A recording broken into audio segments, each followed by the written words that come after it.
علمتنا إنك أنت العليم الحكيم ولا حول ولا قوة إلا بالله العلي العظيم. أما بعد،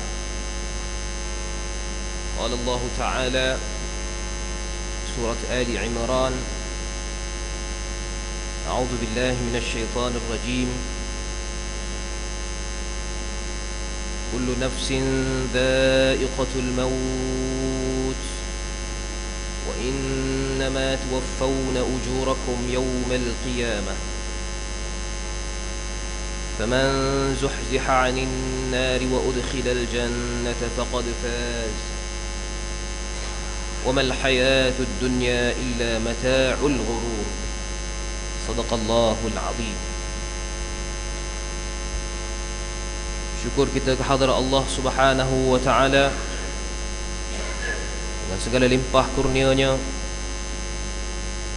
inayah dan hidayah, kesihatan, masa yang terluang, nikmat keamanan, nikmat ketenangan, keselamatan, dapat kita berhimpun di rumah Allah Subhanahu wa taala. Lelaki, perempuan, tua, muda, miskin, kaya dapat berhimpun pada suatu masa, suatu ketika,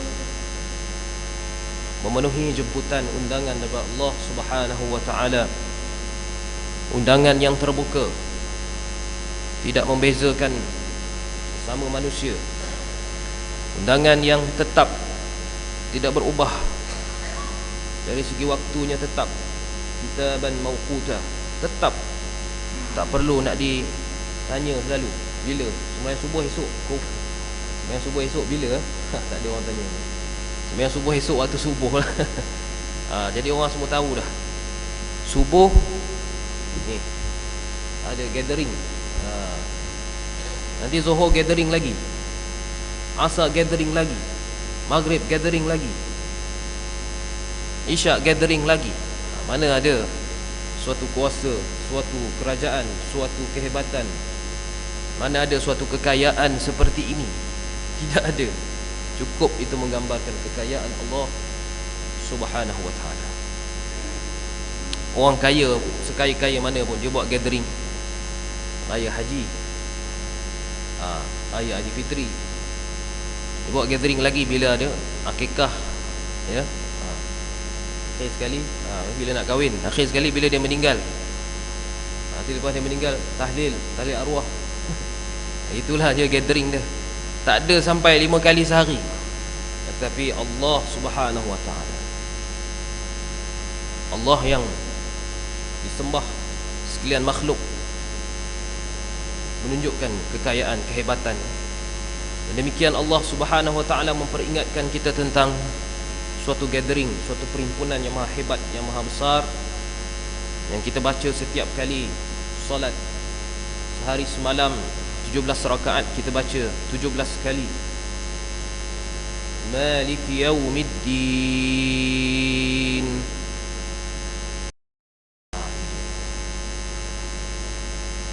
Malik, raja, yang menjadi raja.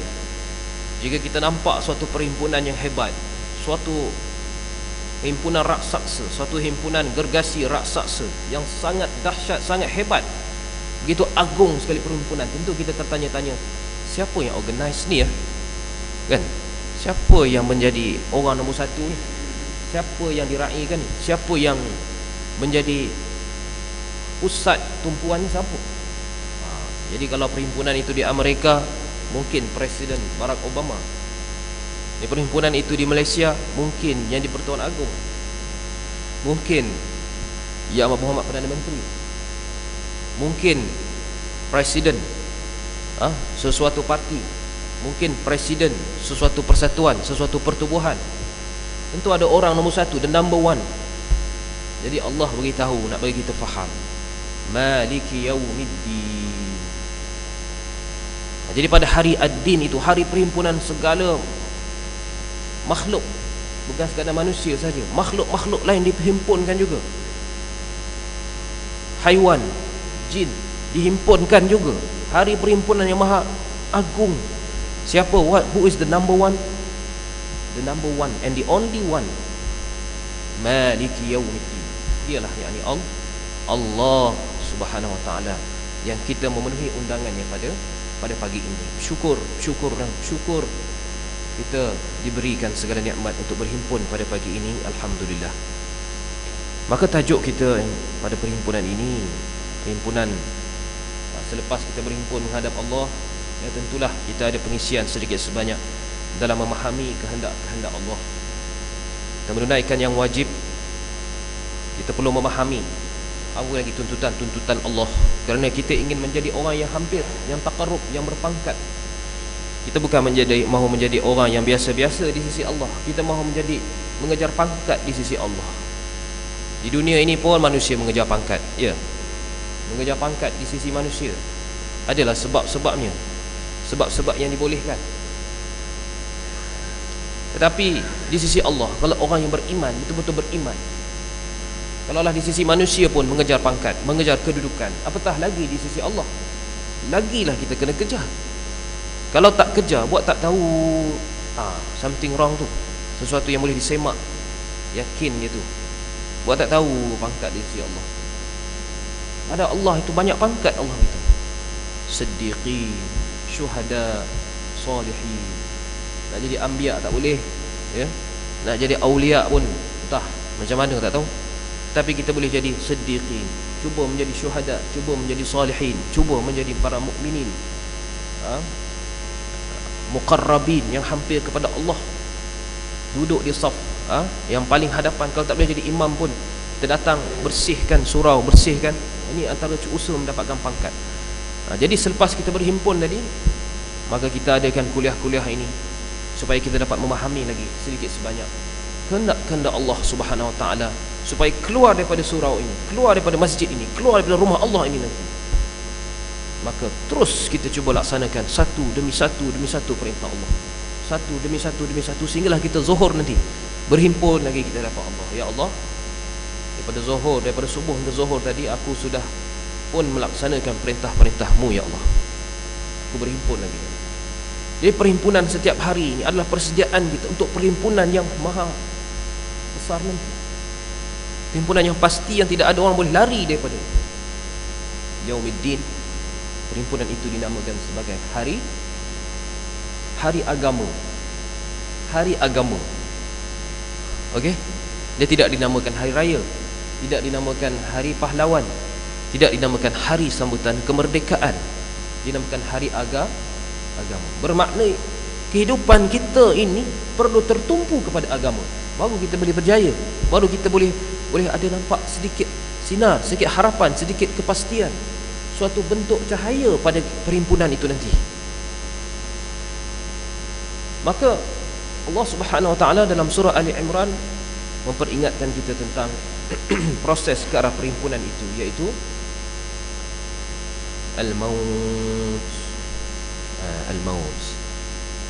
Allah Subhanahu wa taala berfirman ayat 185, setiap nyawa, setiap jiwa, setiap yang bernafas,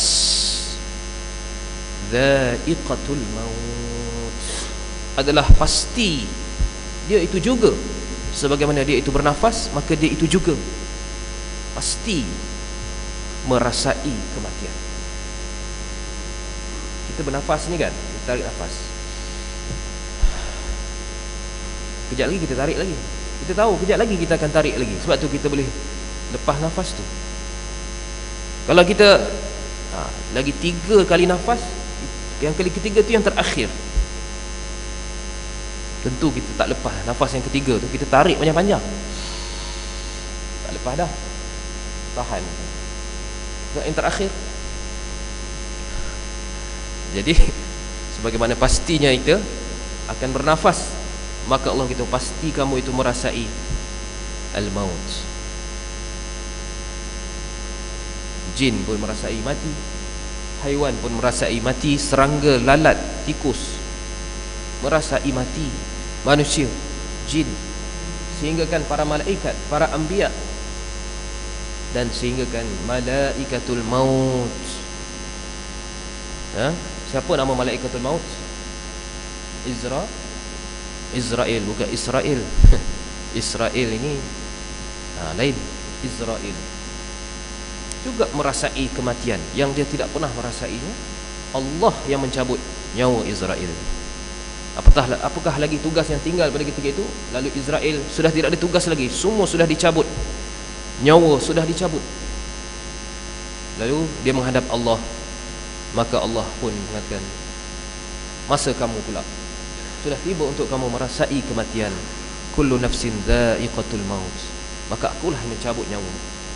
Lalu ketika itulah untuk pertama-tama kalinya malaikat Israel merasai apakah itu kematian. Dalam riwayat kita baca kitab-kitab yang menceritakan tentang kematian, sama ada kitab-kitab tafsir, Al-Imam Al-Qurtubi, Tabari, Ibn Kathir menceritakan tentang kematian. Ada saya terbaca kisah tentang bagaimana Nabi Ibrahim menyifatkan tentang kematian, bagaimana sakitnya kematian itu, ya. Ia adalah seperti kematian itu sifatnya adalah panas. Kematian itu sifatnya panas. Maka ia adalah seperti suatu keping besi yang panas. Sangat panas besi itu, amat panas. Kemudian kamu mengambil kain atau bulu kambing, ya, celup bulu kambing ke dalam air, basah kuyup bulu kambing itu, kemudian kamu letakkan ke atas besi itu, maka serta-merta air daripada bulu kambing itu akan meresap, akan lenyap air itu ke udara, akan meruap. Kerana kepanasan besi itu, maka air yang basah memenuhi bulu kambing tadi akan lenyap serta-merta kerana panasnya kematian itu. Itu juga Nabi Musa mensifatkan kematian itu seperti kamu mengambil seekor burung, kamu meletaknya ke atas api hidup-hidup. Boleh bayangkan burung tu macam mana? Daripada burung itu, bergelumpurnya burung itu sampai dia mati, sampai dia hilang, sampai dia hangus. Begitulah panasnya kematian itu. Banyak lagi perumpamaan kematian. Seperti besi yang panas dicucukkan ke dalam bulu kambing yang basah dan ditarik, direntak besi itu daripada bulu-bulu kambing yang basah, diretak, tercabut. Jadi itu perumpamaan kematian yang kita tidak tahu bagaimanakah rupa kematian. Dan kita juga biasa mendengar kisah-kisah kematian para nabi, para rasul.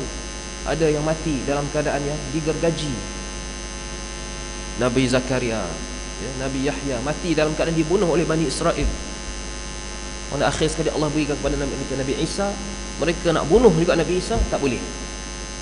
Zakaria, Yahya, Isa, dan itulah yang terakhir nabi-nabi daripada Bani Israel. Maka dibangkitkan nabi daripada kalangan Arab, daripada kalangan keturunan Nabi Ibrahim alaihissalam, yang lahir daripada keturunan Ismail alaihissalam. Nabi Ibrahim, Nabi Ismail, yang mana insya-Allah nanti musim haji ini kita akan sama-sama menghantar saudara-saudara kita menunaikan haji. Dan bagi para jemaah haji, para hujjaj, bakal-bakal hujjaj dan hajjah-hajjah sekalian, selamat menunaikan haji dan hayatilah Yaumuddin. Hayatilah Yaumuddin semasa sepanjang kita berada di sana. Allah SWT pernah memberikan kita masing-masing pengalaman, ya. Pada ketika kadang-kadang jemaah haji kita ni boleh pergi ke padang Arafah. Mereka berhimpun di Arafah tetapi duduk di muassasah, duduk dalam kemah tu kan, tak ke mana-mana. Boleh jugalah, ya, atas sebab keselamatan, kesihatan. Tapi yang muda-muda ni, kalau ada kesempatan tu, cuba keluar daripada situ. Jangan bagi tahu pada pegawai tu, mesti tak bagi punya. Keluarlah pandai-pandai. Keluar daripada situ, gunakan GPS tu, khidmat Google Earth GPS ataupun Maps ataupun Garmin dan Papago ke, boleh nampak, boleh cari kedudukan Jabal Arafah tu, boleh jalan. Bagi kamu tak, insya-Allah tak sesat. Dia tandakan di mana muassasah kita, boleh cari. Kalau agak reasonable tu boleh. Tapi tak payah sampai ke sana pun tak apa dah. Kita dalam perjalanan tu dah boleh rasa dah. Agak-agak dah letih tu patah balik. Kita akan nampak sebuah suasana perhimpunan itu macam tu. Semua orang pakai baju putih. Kita tak boleh beza mana orang kaya, mana orang miskin, tak boleh beza. Semua sama. Dahaga. Bawa bekalan air, bawa payung, tapi panas. Dahaga. Sekejap ni habislah air ni. Kalau kat Malaysia tak habis air banyak. Dekat sana sekejap kita akan terpaksa mencari pula air yang lain. Mengharap-harapkan lori-lori bawa bekalan air, campak. Kita tak pernah terbayang kita nak berebut air. Kat Malaysia yang kaya dengan air, tak pernah terbayang aku nak berebut air. Dekat sana kita berebut air. Boleh bayangkan? Sebab dahaganya panas, dahaga, lapar, berebut air. Orang Malaysia berebut air sebab panas. Jadi dalam keadaan itu, manusia yang biasa dia tak boleh nak menahan. Manusia yang tambah orang Malaysia yang makmur ni, dia akan menangis punya. Mesti dia menangis punya lah. Dalam keadaan seperti itu, dia tak boleh tahan. Bagaimana kalau dia teringat di akhirat nanti, bekalan aku ni macam mana aku nak bawa di akhirat nanti, ya Allah. Memang menangis macam kanak-kanak air tangisan itu Padang Arafah tu. Itu pengalaman tu boleh kalau nak lalui selepas zuhur tu. Ketika itulah kita akan berdoa, kita akan bertaubat, kita akan merayu, kita akan meraung, ya Allah, ya Allah. Jadi yang pergi menunaikan haji ini mudah-mudahan dapat merasai Yaumuddin sebelum Yaumuddin yang sebenar, supaya kembalinya pada sana nanti dalam keadaan betul-betul berubah, memperbaiki diri. Wa innama tuwaffawna ujurakum yaumal qiyamah, dan hanya sesungguhnya segala balasan bagi kamu, segala pahala bagi kamu akan dibayar, akan disempurnakan pahala itu, kurniaanku itu yaumal qiyamah, pada hari kebangkitan. Yaumal qiyamah ini bukannya hari kehancuran tu. Hari kehancuran tu yaumal qari'ah, yaumal waqi'ah, yaumus sa'ah. Itu permulaan detik-detik kehancuran. La taqumus sa'ah illa ala syirarin nas. Tidak berlaku as-sa'ah kecuali ke atas manusia yang paling buruk. Ketika mana tidak ada lagi orang beriman. Orang beriman semua sudah dimatikan, tinggal orang yang mungkar saja atas muka bumi ini, maka berlakulah as-sa'ah, hari kehancuran ini. Hancur bumi. Yauma tubaddalul ardu ghairal ardi was-samawati matwiyatun biyamini. Pada hari bumi ini digantikan, diubah muka bumi ini menjadi sesuatu yang bukan bumi lagi, seolah-olah bukan bumi. Kalau tengok bumi selepas kiamat tu mungkin tak nampak macam bumi, nampak macam Marikh, nampak macam Zuhal ke, nampak macam Pluto ke. Permukaan bumi itu dah lain. Tubaddalul ardu ghairal ardi, tapi masih ardi lagi, tapi bukan ardi yang biasa, bukan bumi yang macam biasa. Bumi yang biru, the blue earth. Bumi itu tak tahu warna apa dah.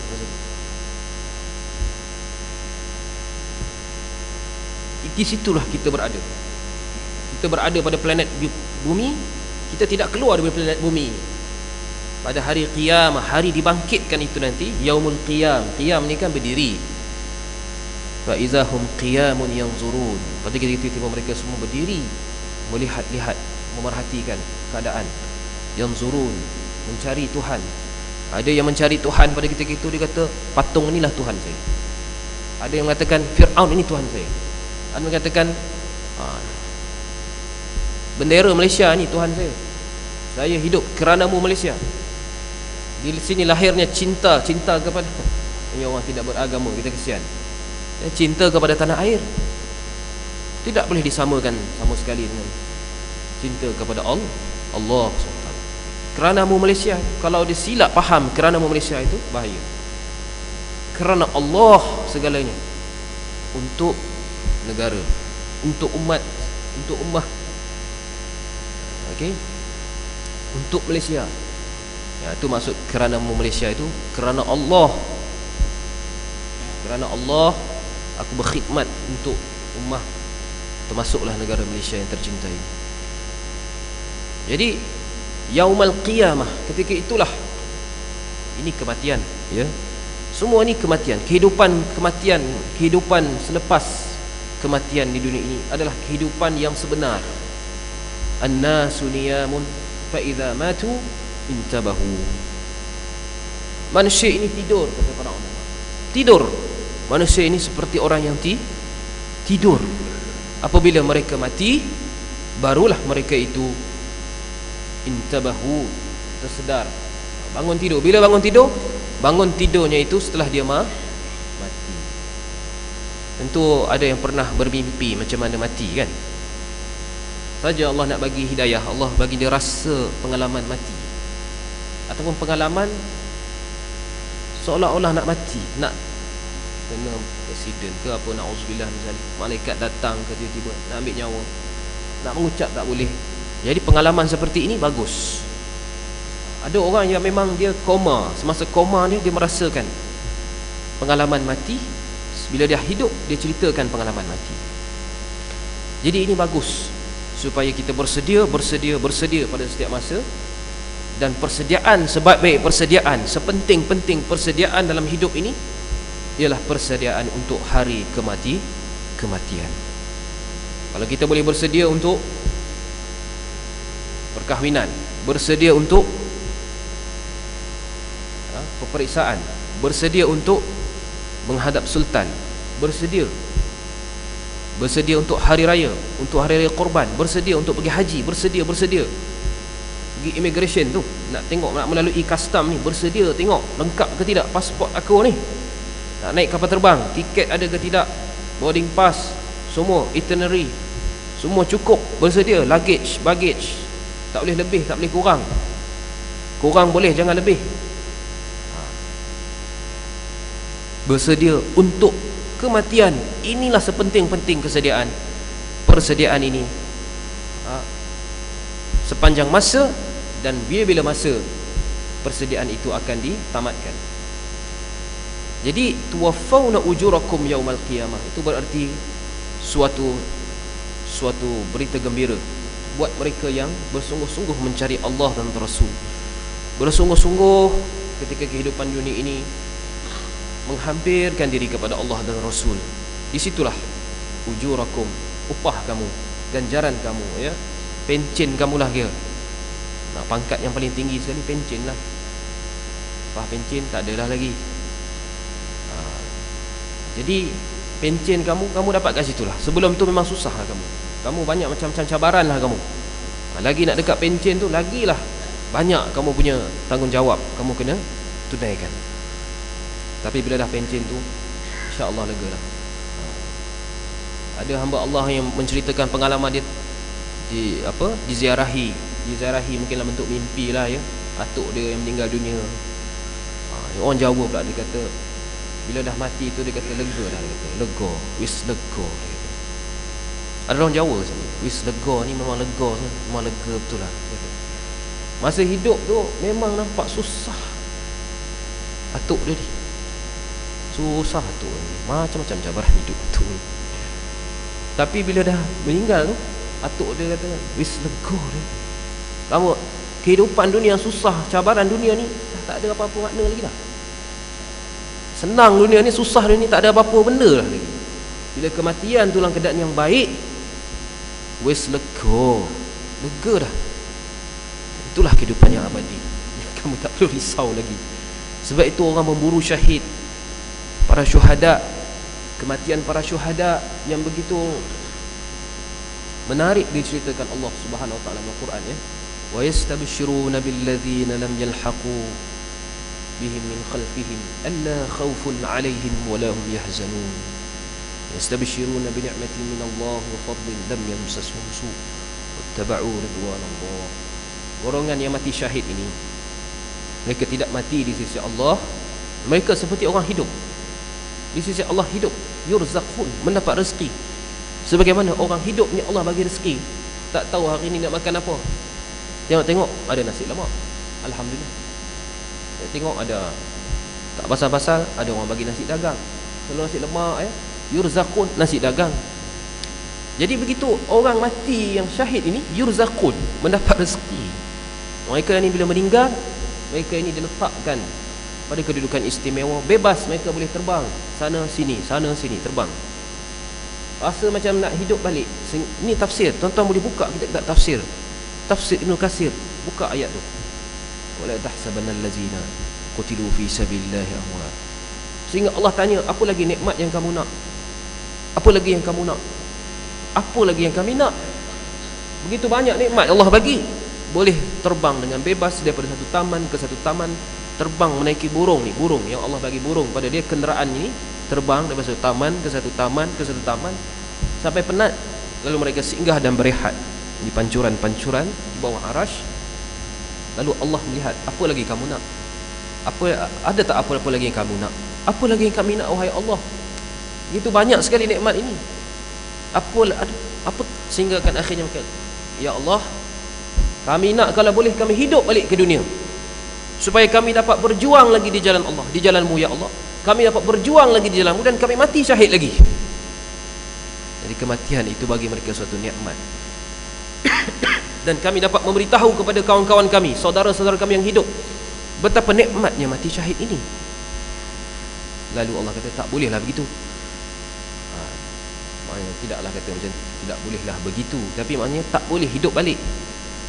Tetapi sekiranya kamu ingin menyampaikan kepada mereka, maka Allah sampaikan kepada mereka. Itu yang keluar ayat tadi tu. Yastabshiruna billadzina lam yalhaqu bihim min khalfihim alla khaufun 'alaihim wa la hum yahzanun. Mereka tidak dapat hidup keluar daripada kubur untuk beritahu kita, tetapi message mereka sampai. Message received. Alla khaufun 'alaikum, janganlah kamu takut, jangan kamu gentar. Bagi mereka yang berjihad di jalan Allah, berjuang di jalan Allah fi sabilillah, jangan takut, jangan bimbang, jangan ragu, jangan gentar, jangan. Kamu dijamin oleh Allah Subhanahu wa taala. Ini mesej yang sampai. Jadi bagi mereka yang tidak berpeluang untuk berjihad ataupun belum lagi sedang bersedia mungkin, maka kematian ini juga kita kena berusaha supaya kematian kita menjadi kematian terbaik. Dan tuwaffawna ujurakum yawmal qiyamah faman zuhziha 'anil nari wa udkhilal jannata faqad faz. Inilah dia kejayaan yang paling besar, ialah apabila kamu zuhziha 'anil nar, kamu dikeluarkan daripada blacklist, keluar daripada list golongan yang masuk ke neraka. Zuhziha 'anil nar, dia list tu dah ada. Kalau dalam banking ni dia ada list AMLA dia, Anti Money Laundering Act. Sekarang ni tambah lagi AMLATFA, Anti Money Laundering Act, Anti Terrorism and Counter Terrorism Financing. Siapa kerja bank memang tak boleh lari. AMLATFA, akta tu, akta counter pembersihan wang haram dan anti pengganas counter terrorism. Jadi list tu, siapa yang termasuk dalam list tu, ada world list, world check, world checking dia. Siapa customer ni bila dia approach bank, tengok ada aktiviti transaksi, nama dia tentu akan dicek, diperiksa melalui list tadi, masuk dalam list tadi. Siapa yang jaga list tu tak tahulah. Syekh Sulaiman Ar-Rajhi pun dah termasuk dalam list tu. Sulaiman Ar-Rajhi ni ramailah orang kenal dia. Jadi orang tak kenal dia sebagai orang jahat pun, tapi senarai dia, nama dia ada dalam tu. Jadi susah kepada bank Ar-Rajhi tu untuk membuat transaksi. Bank-bank pun dah banyak yang bank-bank yang di luar negara lah, bank-bank asing, banyak yang telah terpaksa menarik diri daripada dia, suka atau paksa, rela atau paksa, terpaksa memutuskan hubungan dengan Ar-Rajhi. HSBC, Deutsche, apa lagi, bank-bank tu lah, bank-bank yang American bank, banyak yang terpaksa putus. Jadi susah, cabaran kepada dia.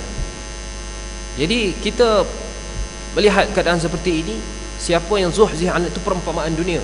Di akhirat nanti list itu, siapa yang jaga list itu, yang maintain that list itu? Allah Subhanahu.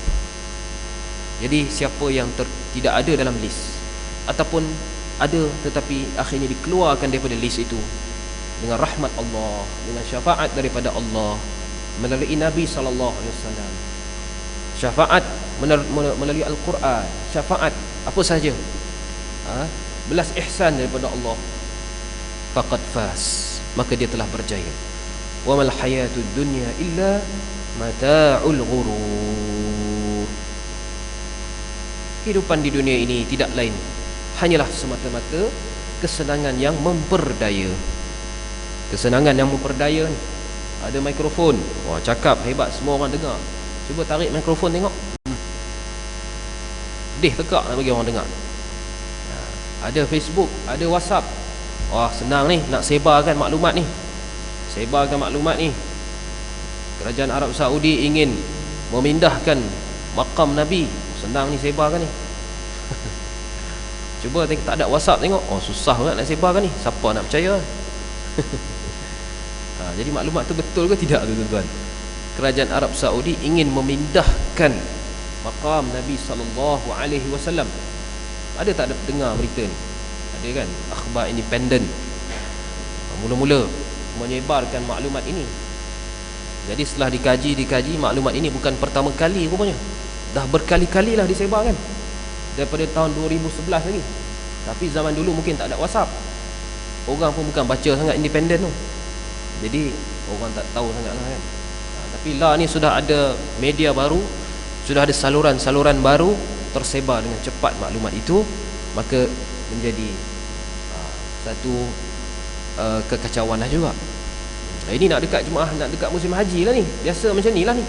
Dekat musim haji, orang duk sibuk-sibuk, dia pun sibuk juga sebarkan bermacam-macam maklumat, entah betul entah salah kita pun tak pasti. Akan tetapi sahabat-sahabat kita, adik-adik kita yang belajar di sana ada memberikan maklumat-maklumat, mengatakan berita ini tidak timbul pun di sana. Dia orang yang mengaji di Madinah tu, budak-budak belajar Madinah tu pun pelik, tak adalah pula dengar berita ni.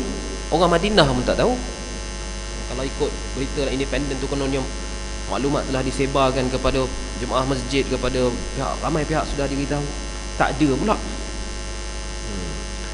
Jadi barangkali ini suatu diayah untuk menimbulkan suasana keruh, suasana kekacauan, supaya apa-apa saja sedikit provokasi sudah cukup untuk mencetuskan perbalahan, mencetuskan permusuhan di dalam dunia Islam, yang boleh membawa kepada pertumpahan darah. Wal'iyazubillah min zalik.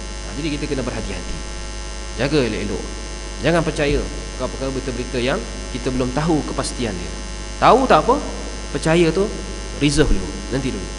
Kita tidaklah serendah itu. Kita bukan makhluk yang seperti burung kakak tu, apa orang cakap berikut. Tidak, kita ni mempunyai akal, mempunyai ruh, mempunyai hikmah, kebijaksanaan. Jadi maklumat itu kita reserve tengok. Sebab kalau kita kaji, saya sendiri tengok fatwa-fatwa yang Saudi sendiri keluarkan, fatwa-fatwa yang lama-lama, yang baru-baru, tak ada pun yang kata masjid Nabi itu hendaklah dikeluarkan daripada kubur Nabi, makam Nabi dikeluarkan daripada masjid. Tidak pernah jumpa. Jadi macam mana boleh terdorong pula pandangan macam tu? Semua memaklumi bahawa makam Nabi adalah rumah Nabi. Nahnu ma'asyiral anbiya, nudfanu haitsu namut. Nabi SAW telah bersabda ketika hayatnya, kami para nabi, kami adalah nabi-nabi. Para nabi ini dikebumikan di mana saja meninggal dunia. Meninggal di Palestin, di Palestin lah. Tidak, kalau di Ukraine, Ukraine lah, tak perlu bawa balik, ya. Kalau di dalam rumah dia itulah. Jadi kebetulan Nabi wafat di dalam rumah, di dalam bilik Sayyidatina Aisyah radhiyallahu anha. Jadi situlah dia dimakamkan. Dan makam itu selama-lama ini pun memang berada di luar masjid pun. Dia tidak pernah dianggap sebahagian daripada masjid. Pada zaman para sahabat, para Abu Bakar, Umar, Osman, Ali. Memang makam tu berada di luar masjid. Ma baina mimbari wa baiti raudatun min riyadil jannah. Di mana dinding bermulanya raudah itu sehinggalah kepada mimbar, itulah bermulanya masjid. Jadi rumah Nabi ini yang mana sekarang menjadi makam Nabi itu bukan masjid. Pada zaman Al-Walid bin Abdul Malik, pada akhir kurun pertama, maka kawasan itu diluaskan. Maka nampaklah seolah-olah masjid itu menjadi luas, seolah-olah makam Nabi ini berada di dalam masjid. Tetapi sehingga ke saat ini pun tidak dibenarkan pun orang menunaikan solat di dalam itu. Nak solat di keliling itu menghadap kiblat. Jadi keperluan untuk memindahkan makam itu tak timbul pun. Jadi nampaklah sangat ya bagaimana manusia tentang isu-isu kematian ini, sehingga Nabi telah wafat pun sanggup untuk dijadikan bahan untuk menjadi fitnah di kalangan umat Islam. Jadi wa mal hayatud dunya illa mata'ul ghurur, tiadalah kehidupan dunia ini melainkan kesenangan yang memperdayakan kamu. Cuba bayangkan kesenangan-kesenangan ini ditarik, pakaian, makanan, kenderaan, nikmat harian yang kita dapat ditarik satu persatu, tinggallah kita sebatang kara meneruskan perjalanan kita menuju Allah Subhanahu wa taala. Dalam satu hadis Nabi sallallahu alaihi wasallam bersabda, la tazulu qadama 'abdin hatta yus'ala an arba'. Tidak akan berganjaknya kaki setiap kita ini melainkan mereka itu akan ditanya pada hari kiamat tentang 4 perkara. Jadi 4 perkara itu, pertamanya adalah tentang kita boleh teruskan ya.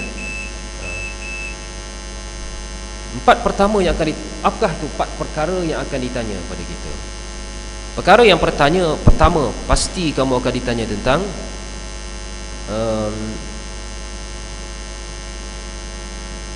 Allahumma salli ala sayyidina Muhammad. Kamu pertama sekali akan ditanya tentang an ilmihi. Ilmu itu perkara yang ketiga. An umrihi, yang pertama sekali an umrihi fima afnahu, tentang umur. Umur ini masa. Habis masa, habislah umur. Jadi kena jaga betul-betul pengisian masa kita itu. Dan juga isteri kita, dan juga anak-anak kita, dan juga jiran tetangga kita. Kita bukan nak jaga tepi kain, kita nak jaga segala-galanya. Tepi kain, luar kain, dalam kain, semua kita nak jaga. Jangan sampai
Ini pesanan kepada institusi kewangan juga ni, kepada individu-individu yang masih lagi terlibat dengan institusi kewangan sebagai pelanggan. Kalau dia sebagai pelanggan, dia tak boleh buat apa-apa.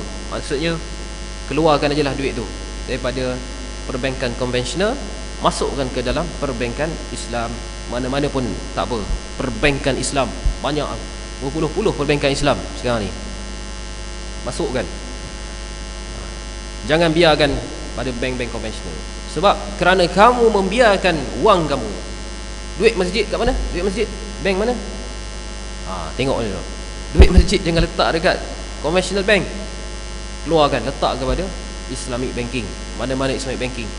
Kerana umat Islam ni masih ramai lagi membiarkan duit dia dalam perbankan konvensional, dalam institusi-institusi pelaburan konvensional, maka perkembangan perbankan Islam di Malaysia ni sangat-sangat orang luar kata cepat kan, sebenarnya perlahan, sebenarnya masih perlahan. Tindakan segera itu boleh dibuat. Keluarkanlah cepat-cepat duit tu. Buat apa lagi? Kamu nak mengharapkan apa lagi daripada perbankan riba? Sebab duit kamu itu, kamu mungkin tak dapat interest sangat pun, tetapi orang lain yang ambil interest daripada situ. Orang lain ambil duit kamu tu, bagi pinjam kat orang, bagi kredit kad kat orang, bagi personal loan kat orang. Dia ambil untung berpuluh-puluh peratus tahun. Kamu yang menjadi punca dia. Umat Islam sendiri yang menjadi punca dia. Jadi hari ni hari Sabtu, hari ni hari Ahad, tak boleh buat apa, bank tutup. Hari Isnin boleh buat sesuatu. Maliki Yaumiddin ni, persediaan untuk Yaumiddin, keluarkan deposit kita tu, pindah. Siapa yang masih ada loan lagi tu, carilah jalan, pergi dekat bank-bank Islam sana. Aku nak balance transfer, aku punya loan aku tak nak, aku nak bertaubat. Ada orang dia cakap dia nak bertaubat, bila dah balance transfer, dia ambil kredit kad lain pula. Ini tak bertaubat tu, ini dia taubat je.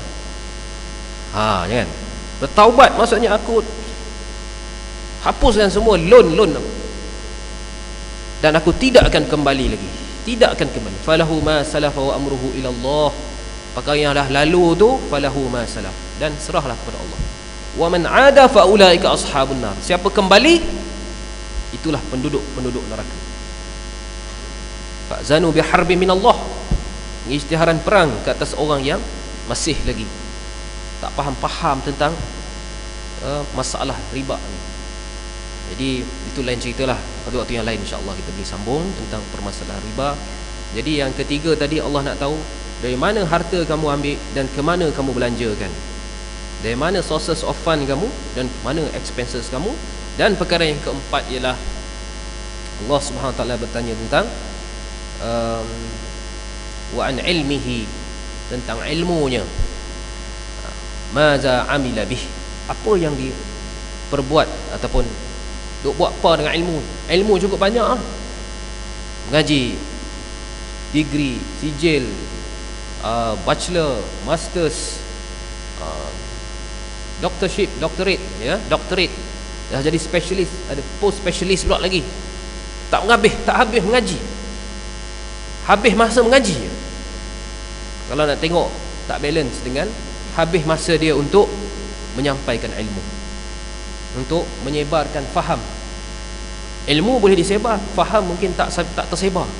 Jadi ilmu ini maklumat, tahu ke tak tahu, pengetahuan saja.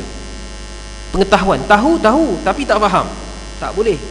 Maksudnya ilmu hendaklah diterjemahkan kepada al-fahmu. Al-fahmu inilah cahaya sebenarnya. Faham.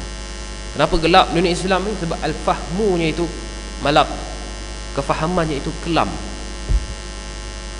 Jadi salah seorang daripada yang kita kenal lah, Syahid Hasan Al-Banna umpamanya, dia ada menggariskan al-fahmu ada 20 perkara. Sekurang-kurangnya umat Islam ni, perkara yang paling asas ada 20 perkara dia kena faham. Usul 20 dia panggil 20 perkara dalam persoalan tauhid, persoalan akidah, persoalan berkaitan dengan realiti kehidupan kita, persoalan khilafiyah, persoalan bid'ah, persoalan tasawuf, persoalan yang kadang-kadang bila kita tengok masalah masyarakat pada hari ini, menunjukkan mereka ni tak faham perkara-perkara yang asas tu. 20 ni kira basic lah. Maknanya banyak lagi selain 20 ni. Tapi kalau 20 ni pun masih boleh jadi masalah dalam kehidupan kamu, kamu ni jauh sangat dengan kamu ni, ya. Jadi itulah antara pengajaran-pengajaran kita bagi yang berilmu, tuan-tuan, ya. Kita semua ni Allah bagi kita nikmat hadir ke majlis-majlis ilmu. Maka kewajipan kita itu dengan pahala, dengan Allah bagi kita pahala, bagi kita masa, bagi kita taufik ni, maka kewajipan, tanggungjawab kita selepas ini ialah menyampaikan kefahaman kepada masyarakat. Kalau orang Gombak semua dah faham Melaka, cari orang belah-belah lain pula, belah Ampang ke sana, cari orang belah orang Semaju Gombak ke, orang Semaju ke mungkin belum faham lagi, cari supaya mereka faham, ya. Jadi kefahaman itu apabila kita bagi, kita usahakan supaya orang faham, maka insya-Allah Allah tambahkan kefahaman pada diri kita, ya. Macam masalah nak memindahkan makam ni lah, dah boleh jadi kalut masalah. Sebenarnya tak perlu kalut, ya. Masalah goris dan menang, bila tengok berita malam semalam, orang kat Kedah jadi mangsa, sampai 500 juta kerugian masyarakat di Kedah kerana sindiket goris dan menang. Kan dah lama masyarakat masalah goris dan menang ni, itu ada elemen muqamarah kat situ, dah jelas masalah muamalat. Tak boleh benda tu, goris pun tak boleh, sebab ada muqamarah. Muqamarah ni qimar, mukhatarah, perjudian daripada awal lagi. Pak Haji ni kesian dekat dia, rugi berbelah-belah ribu duit simpanan dia sebab dia goris. Dia pun tak tahu macam mana dia boleh terpedaya. Dia pun rasa dia tahu dah benda ni tak betul, tapi entah macam mana pada masa itu dia goris juga. Ni bukan main-main ni, kalau dah terkena baru tahu. Jadi hati-hatilah, hati-hati. Kawan-kawannya, insya-Allah di kalangan kita yang ada di sini tidak akan terkena dengan masalah sindiket goris dan menang. Jadi ujian-ujian ini, wa mal hayatud dunya illa mata'ul ghurur, kesenangan-kesenangan yang memperdayakan kamu nak mendapat microwave, nak mendapat penapis air, nak mendapat tilam, terpedaya. Demikianlah hakikat kehidupan di dunia, adalah suatu yang menguji kamu. Siapa yang berjaya adalah mereka yang selamat daripada ujian-ujian ini melalui perjalanan kematian, yang insya-Allah kita akan kupas lagi pada pertemuan-pertemuan yang akan datang tentang perjalanan ke alam kematian dan kehidupan-kehidupan dan perkara-perkara yang berkaitan dengannya, insya-Allah. Mudah-mudahan Allah selamatkan kita semua, ya Allah. Allahumma salimna, ya Allah. Allahumma khtim lana bihusnil khatimah. Allahumma khtim lana bihusnil khatimah. Allahumma khtim lana ya Rabbana bihusnil khatimah, ya Allah. Tamatkanlah riwayat kami, tamatkanlah kehidupan kami ini, tutuplah episod kehidupan kami ini dengan penutup yang terbaik, ya Allah, penutup yang terbaik. Sebagaimana mereka yang kadang-kadang kita tak kenal pun, tapi Allah tunjukkan kepada kita penutup yang terbaik. Meninggal pada bulan Ramadan, tengah sembahyang, tengah sujud di rumah Allah, di tempat yang terbaik, sujud dalam keadaan yang terbaik, pada bulan yang terbaik, pada kedudukan yang terbaik, posisi yang terbaik. Kalau dia meninggal tengah berdiri, dia jatuh. Ini dia tengah sujud, dia kekal sujud. Bukan orang Arab ni, bukan kita nak kata Syekh mana waliullah, tidak. Tok siap masjid meninggal kena sujud. Tahu kan, semua tahu cerita ni kan. Baru tahun lepas atau 2 tahun, Ramadan yang lepas kata silap, Ramadan yang sebelum yang lepas, Tok siap meninggal dalam masjid. Dia bila selepas itu baru orang tahu siapa dia sebenarnya. Orang yang hidupnya sentiasa mengutamakan rumah Allah, sentiasa mengutamakan masjid. Orang biasa je, tak kaya pun, tapi Allah pilih nak tunjukkan dia mati dalam keadaan yang terbaik. Kerana kata sakit ke, mungkin sakit sikit lah kot, tapi tak bergerak pun tubuh badan dia tu, sujud-sujud terus, tak ada menggelupur pun. Nampak? Subhanallah. Mudah-mudahan Allah kurniakan kepada kita kematian yang baik, yang terbaik, yang pastinya perlu bermula dengan kehidupan yang terbaik, kehidupan yang bersih, yang terbaik pada segala seginya.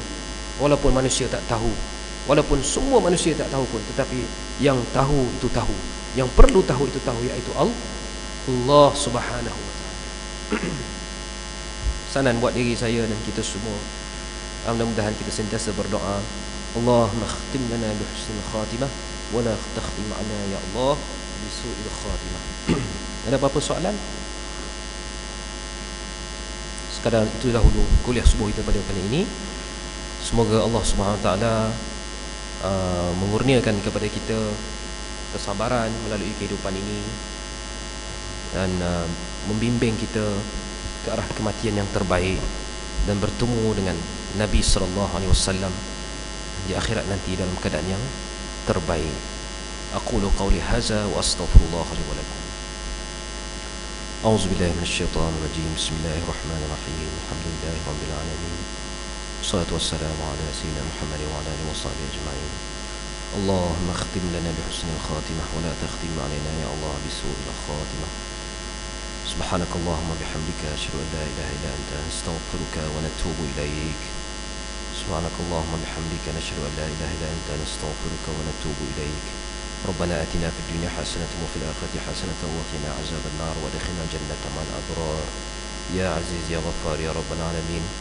Sallallahu wa barik ala Muhammadin nabiyina wa ala sahbihi ajma'in walhamdulillahi rabbil alamin. Subhanakallah. Bismillahirrahmanirrahim. Al-'asr insafaqus lillahi salatu wa subhanahu wa sabr. Aqulu qawli hadza wa astaghfirullah li wa lakum. Assalamu alaikum warahmatullahi wabarakatuh.